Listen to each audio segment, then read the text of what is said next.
Salom kuzatuvchilar. Hozir sizlar bilan internetda ko'rgan bitta lifehackni sinab ko'ramiz. Avval mana bunday oddiy kartoshka olasizlar. Tag qismini kesib olasizlar. Chunki u tik turishi uchun va eng tepasidan kattagina chuqurcha paydo qilasizlar. Ko'rib turganlaringizdek men chuqurroq qilyapman. Mana videoni o'tkazib yuborib, ko'rib turganingizdek chuqurda katta qilib oldik. Endi bunga birozgina moy solishimizga to'g'ri keladi. Mana moyni ham solib oldik. Endi mana bunaqa paxtani olamiz. Bu ko'pincha onalaringizda bo'ladi. Ulardan so'rab turasiz.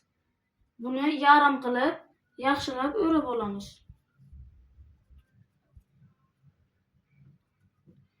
Va kartoshkani teshigiga tiqamiz.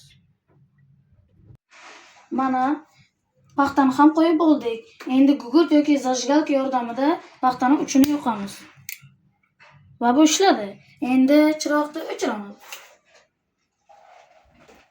Mana ko'rib turganingizdek yaxshi yonyapti. O'chmaydi ham. Va bizning lifehackimiz ishladi.